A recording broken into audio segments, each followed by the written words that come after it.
نحمده ونستعينه ونستغفره ونعوذ بالله من شرور أنفسنا ومن سيئات أعمالنا من يهده الله فلا مضل له ومن يضلل فلا هادي له وأشهد أن لا إله إلا الله وحده لا شريك له وأشهد أن محمدا عبده ورسوله. ہر قسم کی تعریف، بزرگ کی بڑائی اللہ وحدہ لا شریک کے لیے لائق اور زیبا ہے، جو اس ساری کائنات کا خالق، مالک، رازق اور ہماری ہر طرح کی عبادتوں کا تنہا مستحق ہے۔ اللہ کی رحمتوں اور برکتوں کا نزول ہو سارے انبیاء کرام پر، خصوصیت کے ساتھ ہمارے اور آپ کے آخری نبی خاتم النبیین امام المرسلین رحمت للعالمین جناب محمد صلی اللہ علیہ وسلم پر۔ برادران اسلام، عزیز دوستوں، تمباکو نوشی ایک ایسی بیماری ہے جس کو نوجوان فیشن کے طور پر اختیار کرتی ہے، لیکن آہستہ آہستہ اس کی جڑیں بہت گہری اور مضبوط ہو جاتی ہیں۔ چاہتے ہوئے بھی اس سے چھٹکارا حاصل کرنا، اس سے نجات حاصل کرنا انسان کے لیے مشکل ہو جاتا ہے۔ تمباکو نوشی ایک ایسی بیماری ہے جو نشے کی پہلی سیڑھی سمجھی جاتی ہے۔ جو اس سیڑھی پر سوار ہوتا ہے وہ بہت سارے موذی بیماریوں کا شکار ہو جاتا ہے۔ تمباکو اس کے استعمال کی بہت ساری صورتیں ہیں، اس کے استعمال کے بہت سارے طریقے ہیں۔ نمبر 1، چبا کر کھانا۔ یہ سب سے زیادہ گھناؤنا طریقہ ہے اور سب سے زیادہ نقصان دہ بھی، اس لیے کہ تمباکو کا اثر تیزی سے انسان کے اندڑیوں میں شامل ہو جاتا ہے، جو پیٹ کی کینسر کا سبب بنتا ہے، پیٹ کے بیماریوں کا سبب بنتا ہے، اور یہ منہ کے کینسر کا بھی سبب ہے۔ نمبر 2، سونگھ کر استعمال کرنا۔ یہ بھی صحت کے لیے نقصان دہ ہے، اس لیے کہ اس کے زہریلے اجزاء ناک سے ہوتے ہوئے انسان کے پیٹ میں داخل ہو کر کے بیماریوں کا سبب بنتے ہیں۔ نمبر 3، پیپ کے ذریعے سے استعمال کرنا، حقہ کے ذریعے سے تمباکو نوشی۔ یہ طریقہ عربوں میں بہت زیادہ رائج ہے۔ منجن کے طور پر بھی لوگ تمباکو نوشی کا استعمال کرتے ہیں۔ دنیا بھر میں تمباکو کی سب سے زیادہ رائج جو صورت ہے وہ ہے بیڑی اور سگریٹ۔ تمباکو کو اگر شرعی نقطہ نظر سے دیکھا جائے تو اس کے حرام ہونے میں کسی قسم کا کوئی شک اور شبہ باقی نہیں رہ جاتا۔ تمباکو کے حرام ہونے کی بہت ساری وجوہات ہیں۔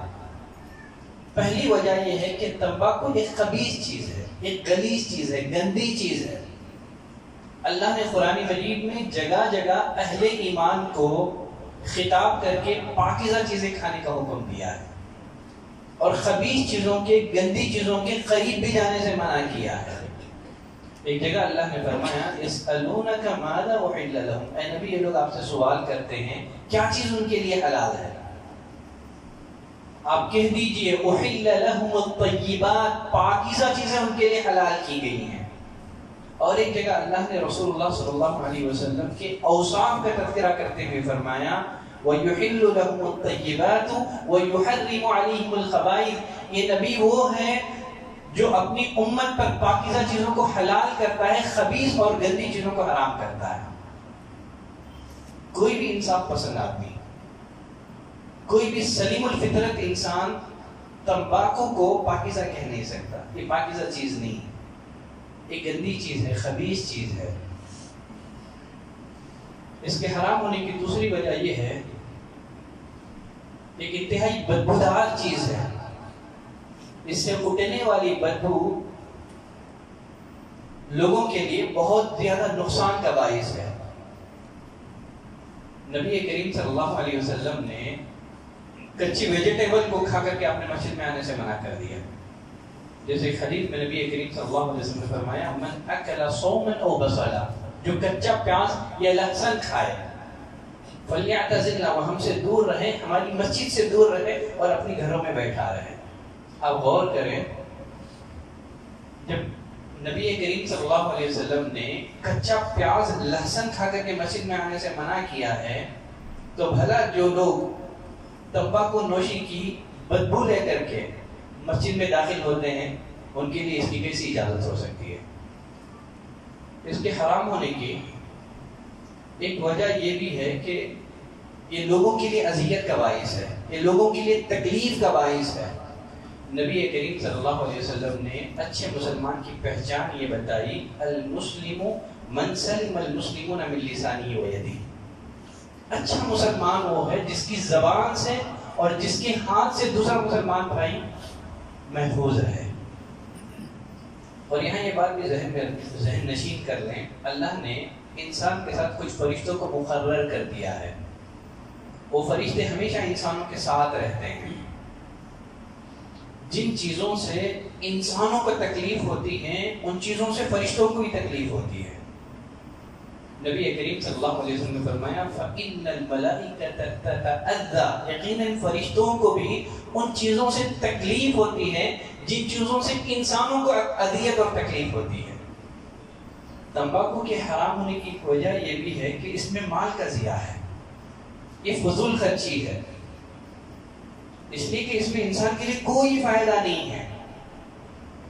شراب میں کچھ فائدہ ہو سکتا ہے لیکن تمباکو ایک ایسی چیز ہے جس میں تھوڑا برابر بھی انسان کے لیے فائدہ نہیں ہے۔ اللہ نے شراب کے بارے میں فرمایا کہ فی منافع للناس، اس میں لوگوں کے لیے فائدہ بھی ہے لیکن نقصان فائدے سے بڑا ہے۔ لیکن تمباکو ایک ایسی چیز ہے جو سراسر نقصان دہ ہے، اس میں انسانوں کے لیے کوئی فائدہ نہیں ہے، اس میں مال کا ضیاع ہے، فضول خرچی ہے۔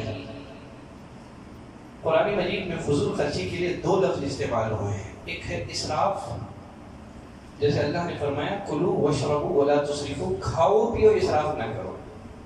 اسراف کا تعلق جائز کاموں میں بے دریغ مال خرچ کرنا ہے، اور ایک ہے تبذیر۔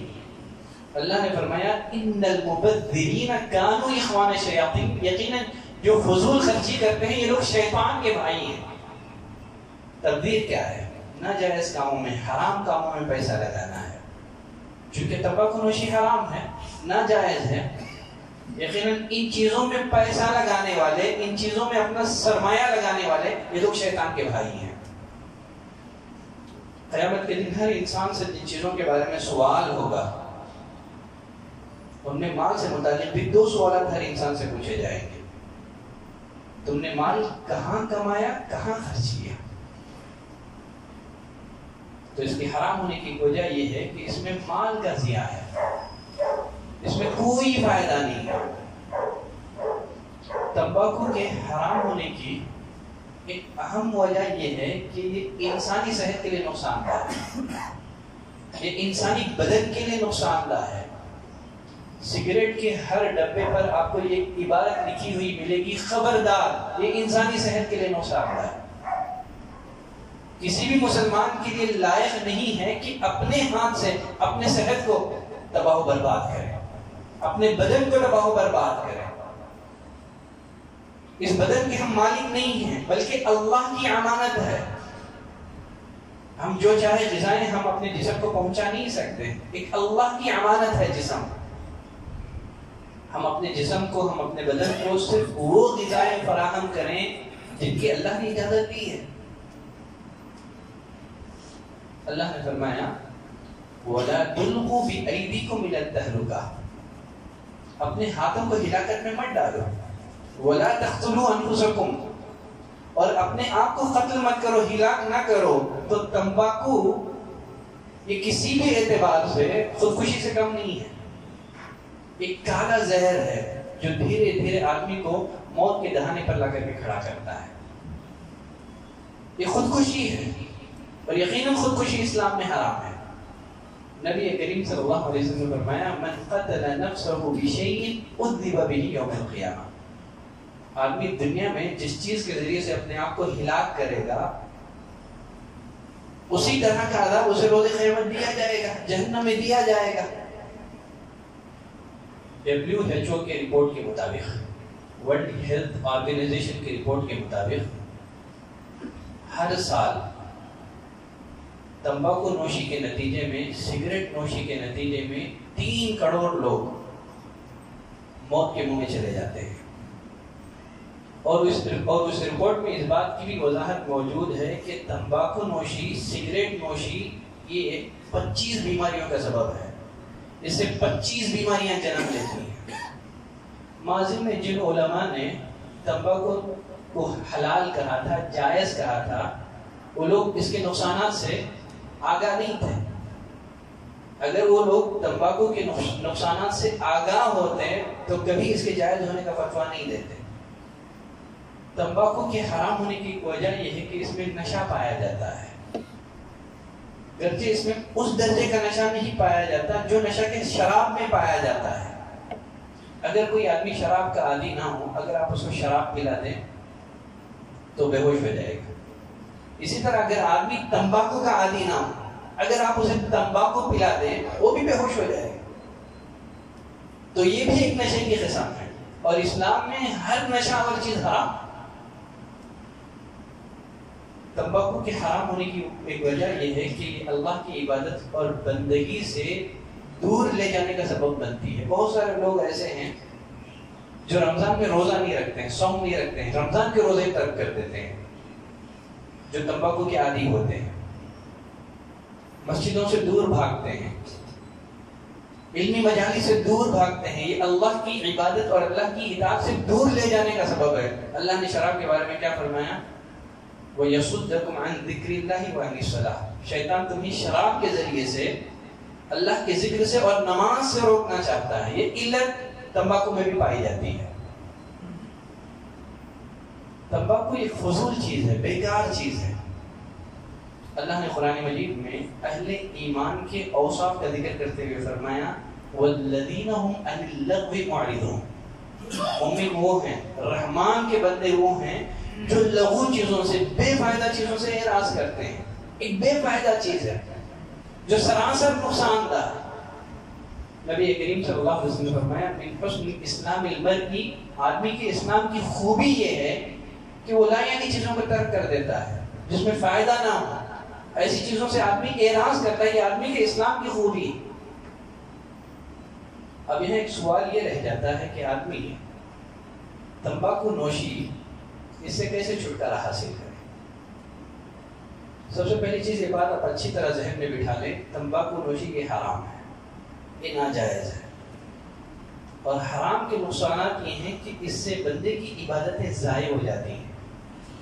اور نمبر 2، اللہ سے سچی توبہ کریں۔ نمبر 3، ایسے لوگوں کی صحبت سے دور رہیں جو تمباکو کے عادی ہوں، یا ایسی مجالس سے دور رہیں، بلکہ سگریٹ کے دھوئیں سے بھی دور رہیں۔ جن اوقات میں آپ سگریٹ نوشی کے عادی ہیں، ان اوقات میں آپ اپنے آپ کو مصروف رکھیں، مشغول رکھیں، تاکہ مصروفیت اور مشغولیت کی وجہ سے آپ کا دماغ اس طرف نہ جائے۔ اس سے چھٹکارا کیسے حاصل کریں؟ جب آپ کا نفس، آپ کا دل تمباکو نوشی کے لیے بے چین کریں، آپ تفریح کے لیے نکل جائیں، سیر و تفریح کے لیے نکل جائیں، باہر نکل جائیں۔ اللہ نے شراب کو ایک بار کی حرام نہیں کیا، بلکہ دھیرے دھیرے دھیرے اللہ نے حرام کیا۔ تو یقیناً جو لوگ سگریٹ نوشی کے عادی ہیں، دھیرے دھیرے دھیرے چھٹکارا حاصل کرنے کی کوشش کریں۔ اگر آپ دن میں 9 سگریٹ پیتے ہیں تو دوسرے دن کوشش کریں کہ اس کی تعداد گھٹا دیں، 8 سے 6، اسی طرح جو ہے دھیرے دھیرے اسٹیپ بائی اسٹیپ آپ اس وبا سے چھٹکارا حاصل کریں، اس مرض سے چھٹکارا حاصل کریں۔ آپ جو پیسے سگریٹ نوشی میں لگاتے ہیں، اسی سے آپ کوئی تحفہ خرید کر کے بیوی کو دیں، جس سے محبت میں اضافہ ہوگا۔ تو غرض یہ ساری ہدایات ہیں جن کا پاس و لحاظ رکھ کر کے آدمی تمباکو نوشی سے نجات حاصل کر سکتا ہے۔